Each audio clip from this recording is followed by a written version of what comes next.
बिस्मिल्लाहिर्रहमानिर्रहीम। अस्सलामुअलैकुम मेरे प्यारे भाइयों और बहनों।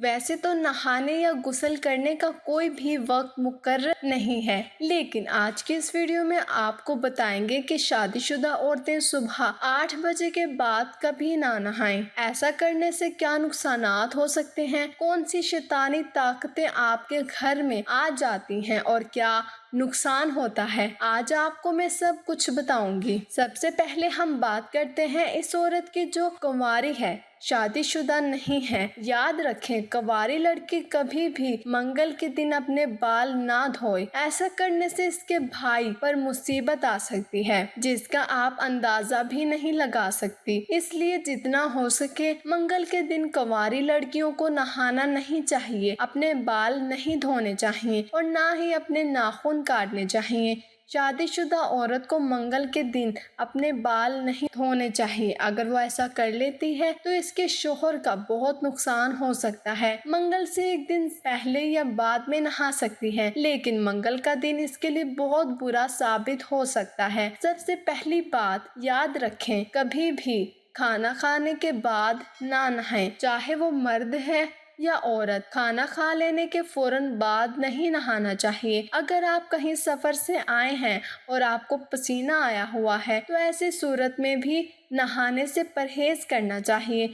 जब पसीना खुश्क हो जाए तो फिर नहा लेना चाहिए, वरना आपकी सेहत पर बहुत बुरा असर पड़ सकता है जिसका शायद आपको अंदाज़ा नहीं होगा। इसी तरह वो शादीशुदा औरतें जो सुबह 8 बजे के बाद नहाती हैं, वो अपने शोहर को इतना नुकसान पहुंचाती हैं। अगर इनको मालूम हो जाए तो कभी भी सुबह 8 बजे के बाद नहीं नहाएंगी। जो औरतें सुस्ती करती हैं, सुबह 8 बजे के बाद नहाती हैं, ना तो इनका दिन अच्छा गुजरता है और ना शोहर का दिन अच्छा गुजरता है। अगर वो 8 बजे से पहले नहाती हैं, यानी सूरज निकलने से पहले ही नहा लेती हैं, तो इसके घर में खुशियां आ जाती हैं और बरकतें आ जाती हैं। सुबह 8 बजे के बाद नहाना आपके शोहर का कारोबार मुतासिर कर सकता है, शोहर को मुसीबत में डाल सकता है, इसकी कमाई पर बुरा असर डाल सकता है। सूरज निकलने से पहले नहाकर पाक साफ होकर अपने शोहर के लिए नाश्ता बनाएं,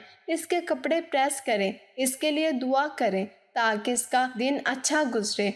जो औरतें रात को लेट सोती हैं और सुबह 8-9 बजे उठती हैं, कुछ तो 12-1 बजे दिन को उठती हैं और फिर नहाती हैं, याद रखें वो शादीशुदा औरतें अपना घर बेबरकती की तरफ लेकर जा रही होती हैं। इस घर में कभी बरकत नहीं आती, क्योंकि ये सिर्फ औरतों के लिए आपको बताया जा रहा है। याद रखें कि सुबह सूरज निकलने से पहले औरत नहा लिया करे और पाक साफ होकर अपने शोहर के लिए दुआ करे, अपने शोहर की देखभाल करे, अपने शोहर का ख्याल रखे। तो जब वो सूरज निकलने से पहले यानी दिन के आगाज में ही पाक साफ हो जाएगी, नहा लेगी, तो सारा दिन इसका शोहर कामयाब रहेगा, इसे तरक्की मिलती रहेगी, इसका मकसद पूरा होता रहेगा, इसको हर काम में इज्जत मिलेगी। लेकिन जो औरतें सफाई का ख्याल नहीं रखती, दोपहर को नहाती हैं या शाम को असर या मगरिब के वक्त नहा लेती हैं,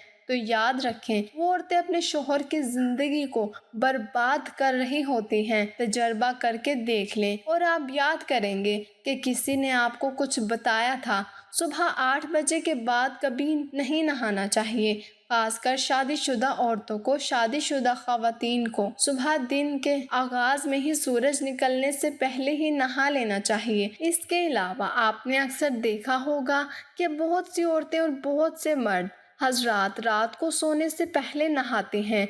याद रखें, रात को सोने से पहले नहाना पुरसुकून नींद का बायस बनता है और इससे इंसान की जिल्द भी तरोताज़ा रहती है। रात को नहाने से दिन भर का पसीना और इसके साथ जमा होने वाले जरासीम धुल जाते हैं, मैल कुचैल उतर जाता है और इससे इंसान की कई तरह की एलर्जी और जल्दी अमराज भी महफूज हो जाते हैं। रात को नहाने से नींद भी बेहतर आती है और जहनी दबाव भी कम हो जाता है। اکثر لوگ پوچھتے ہیں کہ اگر ہم نہاتے ہیں تو کیا اس سے ہمارا وضو بھی شامل ہو جائے گا یا نہانے کے بعد بنا وضو کیے نماز پڑھ سکتے ہیں؟ تو حدیث شریف میں آتا ہے کہ غسل کے شروع میں باقاعدگی سے وضو کر لیا جائے، اور اگر کسی نے غسل سے پہلے وضو نہیں کیا، غسل کے ساتھ وضو بھی ہو جائے گا، کیونکہ غسل میں پورے جسم کے ساتھ اعضائے وضو بھی دھل جاتے ہیں، لہٰذا غسل کے بعد وضو کرنے کی ضرورت نہ ہوگی۔ اس کے بغیر بھی نماز پڑھ سکتے ہیں۔ بعد میں وضو ٹوٹ گیا تو نماز کے لیے دوبارہ وضو کرنا ہوگا۔ آج کی یہ معلوماتی ویڈیو اگر آپ کو پسند آتی ہے تو اسے لائک اور شیئر ضرور کر دیں۔ اپنا بہت سارا خیال رکھیں، اپنی دعاؤں میں یاد رکھیں اور کومنٹس میں ایک بار اللہ ضرور لکھیں۔ اللہ حافظ۔ السلام علیکم۔